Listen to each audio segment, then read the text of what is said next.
Assalamualaikum warahmatullahi wabarakatuh. Waalaikumsalam warahmatullahi. Selamat siang, salam sejahtera untuk kita semua. Bapak dan Ibu, rekan-rekan semua, mohon izin saya menggunakan masker karena pandangan saya atau dekat dengan unit gawat darurat zona merah dengan ruang swab. Mohon izin saya menggunakan masker ya. Baik, rekan-rekan, kita lanjut ke materi. Ini profil saya. Mangga Bapak dan Ibu sekalian, mungkin ada teman-teman yang satu angkatan saya atau mungkin pernah bekerja sama dengan saya. Ini profil saya. Mohon maaf sekali lagi para Ibu dan Bapak, banyak punten kakak saya atau senior saya mengingatkan lagi tentang nanti praktek atau sarana proteksi aktif dan pasif. Ini keluarga saya, Bapak dan Ibu. Alhamdulillah saya dikaruniai 3 anak. Ini alamat dan email saya beserta nomor HP. Nah, baik, untuk mengefisienkan waktu, bahwa sistem proteksi kebakaran merupakan kelengkapan penting di rumah sakit yang berhubungan dengan keselamatan bangunan untuk mencegah jatuhnya korban dan kerugian material akibat kebakaran. Maka diperlukanlah sarana atau sistem proteksi kebakaran yang baik di rumah sakit, bahkan sampai dengan sistem proteksi yang seharusnya handal sekali. Diperlukannya pengetahuan yang cukup para petugas di rumah sakit, atau mohon maaf, sistemnya sudah ada, alat proteksinya sudah ada, Bapak dan Ibu lupa untuk mengoperasikannya, atau bahkan mungkin karena panik Ibu melakukan kesalahan, atau Bapak ya. Enggak. Selanjutnya, tujuan dari pembelajaran ini saya harapkan nanti Bapak dan Ibu mengetahui sarana proteksi kebakaran apa aja yang ada di unit Ibu. Berikutnya, ada tujuan khususnya. Saya harapkan Ibu dan Bapak mengetahui sarana proteksi kebakaran aktif, pasif, dan mengetahui fungsi setiap sarana proteksi kebakaran tersebut. Nah, ini dasar hukumnya saya ambil dari Undang-Undang Republik Indonesia Nomor 28 Tahun 2002 tentang bangunan gedung. Ini mengamanatkan ada 4 faktor. Yang pertama, keselamatan, kesehatan, kenyamanan, dan kemudahan. Dan dari Undang-Undang Nomor 28 ini mungkin saya titik beratkan kepada keselamatan. Berikutnya ada Undang-Undang Republik Indonesia Nomor 44 Tahun 2009. Ini tentang rumah sakit. Ini mengamanatkan diperlukannya persyaratan teknis yang berkaitan dengan pencegahan dan penanggulangan kebakaran. Pedoman teknis yang lain saya ambil dari Aturan Menteri Pekerjaan Umum tahun 2008 nomor 26. Selanjutnya ada pedoman teknis prasarana rumah sakit sistem proteksi kebakaran aktif dari Kemenkes tahun 2012. Nah, dari uraian tersebut dari undang-undang, saya ambil definisi dari Permen VU bahwa sistem proteksi kebakaran pada bangunan gedung dan lingkungan adalah sistem yang terdiri atas peralatan, kelengkapan dan sarana, baik yang terpasang maupun terbangun pada bangunan. Jadi terbangun langsung dalam struktur bangunannya. Digunakan baik untuk tujuan sistem proteksi aktif, sistem proteksi pasif, maupun cara-cara pengelolaan dalam rangka melindungi bangunan dan lingkungan terhadap bahaya kebakaran. Nah, ini dari Permen ya. Selanjutnya, satu-satu bahas tentang proteksi kebakaran aktif. Adalah sistem proteksi kebakaran yang secara lengkap yang terdiri atas sistem pendeteksian kebakaran baik manual ataupun otomatis. Jadi, baik secara manual ataupun otomatis. Sistem pemadam kebakaran berbasis air seperti sprinkler. Nah, sprinkler ini kita bahas nanti. Biasanya di atas Bapak dan Ibu ada seperti sprinkler, ada sensornya warna merah, nanti kita lihat materi berikutnya ya. Ada pipa tegak, ada selang kebakaran, serta sistem pemadam kebakaran yang berbasis bahan kimia seperti APAR, APAM, itu salah satunya. Berikutnya pengertian dari proteksi kebakaran pasif. Sistem proteksi kebakaran yang terbentuk atau terbangun melalui pengaturan bangunan, bahan, dan komponen struktur bangunan, kompartemenisasi atau pemisahan bangunan berdasar tingkat ketahanan terhadap api. Di kita biasanya yang sudah memfasilitasi ada di gedung COT, ada di gedung Kardiak, ada di gedung Anggrek, ya. Nah, kita bahas satu persatu Bapak dan Ibu.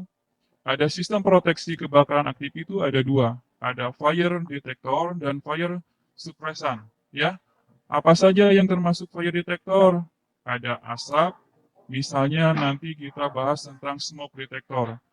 Ada api atau panas, misalnya dengan heat detector atau dengan sprinkler, ya. Berikutnya ada alarm kebakaran secara otomatis dan manual. Nah, berikutnya ada fire suppressant, ada tabung pemadam api, misalnya ada APAR, ada APAP, ada sistem hidran, ada sistem sprinkler, ya. Maka. Nah, Bapak dan Ibu dan rekan-rekan semua, sekarang Bapak dan Ibu di tempat kerja boleh melihat mana yang ada fasilitas di tempat kerja Ibu. Yang misalnya ada smoke detector, gambarnya seperti yang ini Bu. Nah, yang ada lubangnya, di sana dengan akumulasi asap, dia akan tersambung dengan sistem alarm. Misalnya yang sering terjadi itu ada di gedung COT. Mohon maaf, ada rekan-rekan kita yang mungkin kurang paham, dia merokok di satu ruangan, namanya ada smoke detector, asap naik ke atas, berbunyilah alarm. Itu yang sering terjadi ya. Ada heat detector, ini terjadi kena misalnya dengan suhu ruangan lebih dari 68 derajat Celcius, maka akan tersambung dengan sistem alarm. Berikutnya ini sistem proteksi kebakaran masih aktif, fire alarm.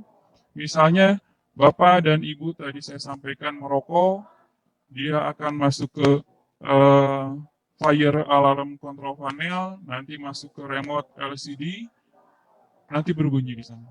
Ya, ini sekilas saja. Ini fasilitas fire alarm yang ada di ruangan-ruangan yang Ibu tempati. Ini bisa dipijit yang berada misalnya di kotak hidran, atau ada satu ruangan yang disimpan di nest station. Ada bentuknya seperti ini ya. Selanjutnya, ini alat pemadam api ringan.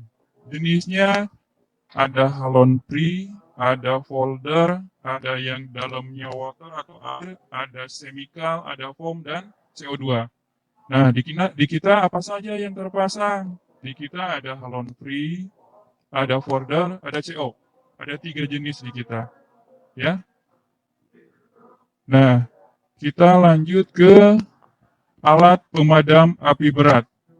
Di mana di kita yang ada Bapak dan Ibu?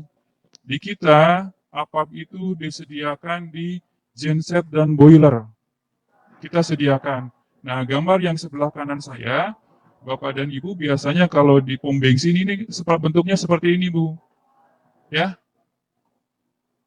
Nah, ini Bapak dan Ibu ada fire class, di mana misalnya, punten, yang ada di kita itu ada sejenis dengan folder. Mangga Ibu lihat. Ini efektif sekali untuk memadamkan api dengan jenis padat. Ada kayu, ada kertas atau pakaian. Ini efektif untuk menggunakan jenis material folder. Atau berikutnya ada cairan yang mudah terbakar. Di kita biasanya Ibu tahu ada cairan alkohol. ada formaldehid. Nah, ini efektif dimatikan dengan jenis material upper folder. Berikutnya, gas yang mudah terbakar. Di kita apa, Bu? Pak, biasanya di kita itu ada oksigen atau gas anestesi. Ini efektif menggunakan folder.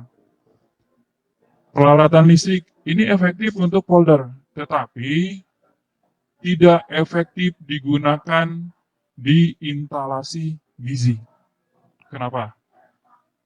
Karena di instalasi gizi ada proses masak-memasak.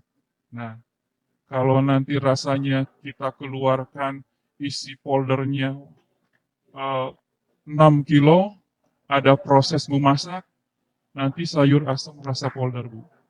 Ya, jadi tidak efektif. Ya. Nah, yang paling baik dari jenis yang lain di kita ada CO. Coba Bapak dan Ibu lihat, ini tidak efektif di padat. Kayu, kertas, pakaian. Karena akan menyebabkan kerusakan dari bahan yang terjadi kebakaran tersebut. Bahkan lebih besar lagi. Ada gas yang mudah terbakar, kita semprotkan dengan CO2 akan lebih besar kembali. Nah, yang paling efektif yang kita adalah halon free.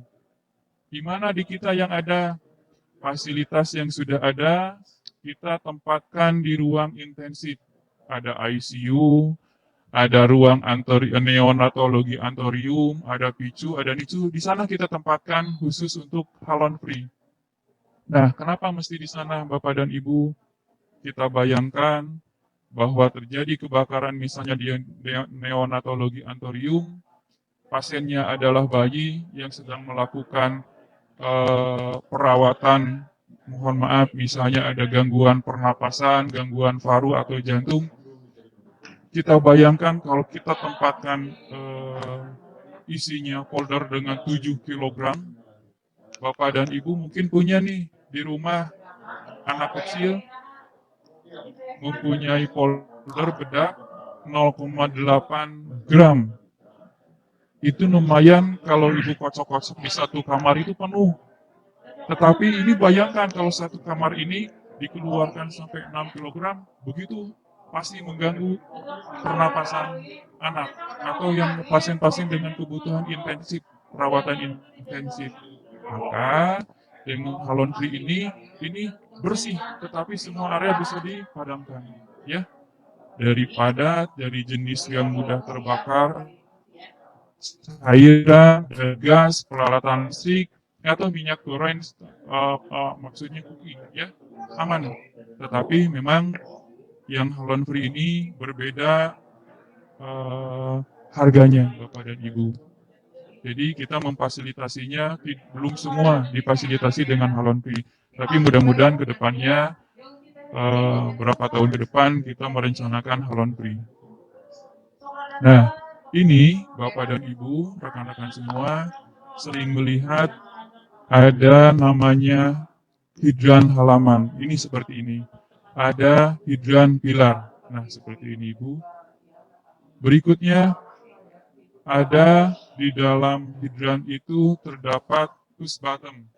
Nah, ini bisa dilakukan Ibu melihat titik api, awal mula titik api, Ibu kaget, Ibu panik, boleh memijit pas bottom ini, Bu, atau Bapak. Tetapi alangkah lebih baiknya memadamkan api dulu, matikan dengan apar, nanti kita tindak lanjuti baru dengan manual.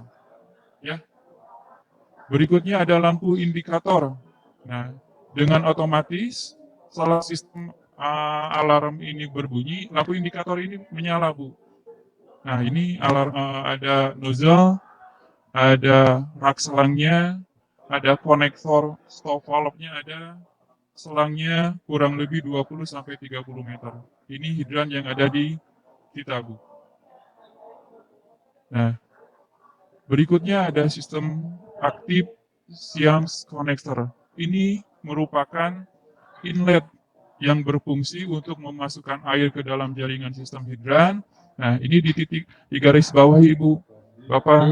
bila pompa kebakaran rusak atau air di dalam reservoirnya habis. Jadi, tim damkar yang membawa kendaraan pemadam itu disambungkan dengan Siams Connection ini. Ya. Berikutnya ada sprinkler,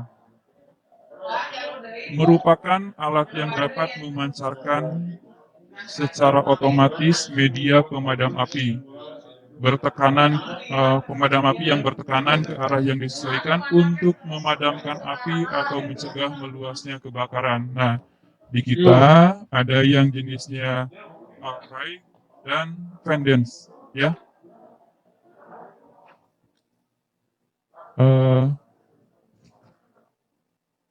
Sebentar, videonya bisa masuk nggak teh? Bisa? Sebentar Bapak dan Ibu ya, mudah-mudahan videonya bisa ditampilkan ini.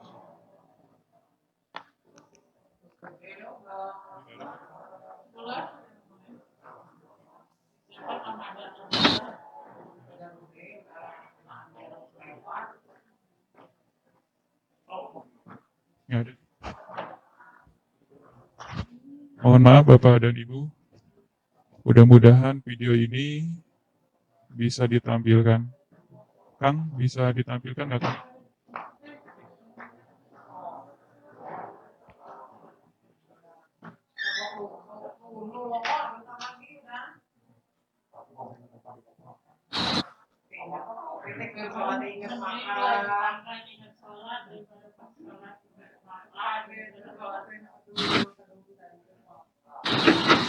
Alhamdulillah, silakan Ibu dan Bapak rekan-rekan yang ada di ruangan, lihat ini ada sprinkler. Sprinkler ini ada sensornya yang berwarna merah itu, dia akan periksa dalam suhu 68 derajat Celcius. Coba lihat, sekarang apinya sudah mulai ke atas. Berarti memang suhu satu ruangan ini harus mencapai 6 derajat. Kita lihat beberapa detik kemudian, ya,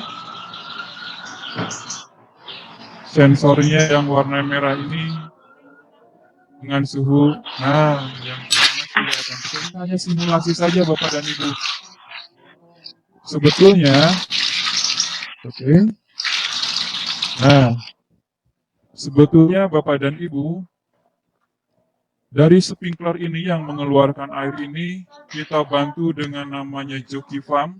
Joki pump ini akan secara otomatis di dalam aliran yang tadi akan menekan air yang tadi keluar itu, Bu. Jadi bukan di gambar yang tadi hanya disambungkan dengan dikoneksan dengan keran saja, tetapi secara otomatis joki pump ini akan mendorong tekanan yang tinggi. Nah, dari joki pump ini akan mengotomatiskan namanya electric pump. Jadi, si air akan continue dengan tekanan dan dimatikan bisa dengan manual kita lari ke basement. Nah, gimana kalau seandainya listrik di dalam gedung itu mati? Karena kan kegawatan kebakaran nih, mati. Nah, di sampingnya Bapak, Ibu, dan Bapak rekan-rekan, punten, lihat ada diesel pump. Dia yang mengotomatiskan. Ini selanjutnya ada proteksi kebakaran pasif, sarana dan sistem pengendalian asap dan api. Ada di dalamnya ada fire damper, ada smoke damper, ada fire retardant, ada sistem kompartemen, ada sarana proteksi. Kita bahas satu-satu ya Bu ya. Nah, ini ada fire and smoke damper. Ini berfungsi untuk mendeteksi panas berlebih dan secara otomatis akan menutup aliran udara ke dalam ruangan sehingga asap atau racun racun sisa pembakaran tidak mengalir ke ruangan yang lain. Nah, Bapak dan Ibu, di ruangan kita, di rumah sakit tercinta kita memang belum ada difasilitasi seperti ini ya. Ini teorinya, harusnya dari ruangan A ke ruangan B di sebelahnya tidak masuk asap itu ya. Ini ada fire stopping, di kita juga material ini belum digunakan, tetapi fungsi dari fire stopping ini untuk menghambat terjadinya perambatan atau perluasan kebakaran, ya. Nah, sarana berikutnya pasti pada smoke shop. Di kita fasilitasnya ada di gedung cardiac center, tetapi ya uji fungsinya kita belum tahu. Nah, harusnya Ibu lihat di sebelah kiri saya, smoke shop ini harusnya mengambil udara, exhaust itu dari luar, masuk ke tangga darurat, itu menekan udara masuk ke tangga darurat, dialirkan, misalnya Ibu dan Bapak lari ke tangga darurat ini, pintunya dibuka, itu ada angin yang bertekanan yang diambil dari luar. Dia menekan udara ke sebelah kanan saya, dan dikeluarkan keluar kembali. Ini namanya smoke shop, ya. Harusnya setiap gedung seharusnya seperti ini. Berikutnya ada fire retardant, merupakan material yang dapat mengurangi resiko bahan untuk terbakar atau dapat memperlambat proses pembakaran. Ada bahan tersebut merupakan material yang tahan api. Nah, di kita apakah dari kamar 1 ada gordengnya harusnya tahan api Bapak dan Ibu? Harusnya. Atau vinil yang ada di ruang intens, ruang OK harusnya tahan api. Jangan-jangan bisa mempercepat perambatan api. Harusnya tahan api, ya. Ada sarana keselamatan kebakaran pasif, tangga, dan pintu darurat. Pintunya terbuat dari besi yang tahan api sampai 2 jam. Ini tangganya seperti ini, tangga darurat. Ini yang seharusnya ada mengandung fosfor, jadi kalau memang tidak mati lampu daruratnya, otomatis untuk ke tangga ada rambu-rambunya semua kelihatan. Nah, ini ada khusus lampu penerangan darurat. Secara otomatis, satu unit, misalnya satu gedung, mati aliran listriknya, lampu darurat ini otomatis menyala. Ada lift khusus evakuasi, harusnya ada. Satu gedung itu harusnya ada lift khusus evakuasi. Berbeda instalasi listriknya, kalau misalnya gedung tersebut satu instalasi, berarti lift ini sama mati dengan gedung. Tetapi dengan instalasi yang khusus lift, walaupun instalasi gedungnya mati, lift ini terus berjalan karena berbeda instalasinya, terutama instalasi listriknya. Nah, ini di kita ada bidang miring antara gedung Kemuning, Tanah, dan Presia. Di kita sudah memfasilitasi, ada dari zaman dahulu, tetapi pembangunan sekarang, Pak Sugi, gedung yang baru, belum ada bidang miring ini. Ya, efektifnya mungkin seperti yang kita ketahui, dari lantai 3, 2, 1 ada bidang miring ini. Selanjutnya, ada rambu jalur evakuasi, titik kumpul, dan pintu darurat yang saya sampaikan tadi. Nah, kesimpulannya, Bapak dan Ibu, harusnya manajemen rumah sakit harus menjamin keselamatan semua yang ada di lingkungan rumah sakit, seperti pasien, keluarga pasien, pengunjung, bahkan sampai pegawai kita berarti harus menjamin keselamatannya. Berikutnya, manajemen rumah sakit harus menyediakan sarana prasarana keselamatan kebakaran yang sesuai dengan peraturan dan perundang-undangan yang seharusnya, ya. Manajemen rumah sakit harus memberikan pelatihan. Nah, seperti ini alhamdulillah Bapak dan Ibu, walaupun dalam pandemi, alhamdulillah kita masih bisa melakukan pelatihan. Tetapi simulasinya para peserta tidak mengikuti, Pak Haji. Jadi kita langsung nanti di gedung anggrek. Nah, kita sebagai pegawai harus memahami fungsi sarana prasarana proteksi. Ibu lihat di sekeliling Ibu, ada letaknya apa di mana, jenisnya apa, bila mana terjadi kebakaran, ada titik api, Ibu tidak boleh panik, ambil apalnya, selesaikan api di sana. Ya, Bapak dan Ibu dan rekan-rekan harus mampu menggunakan sarana tersebut dan harus ikut berperan serta dalam menjaga sarana prasarana proteksi kebakaran yang sudah dibangun atau disediakan. Terima kasih.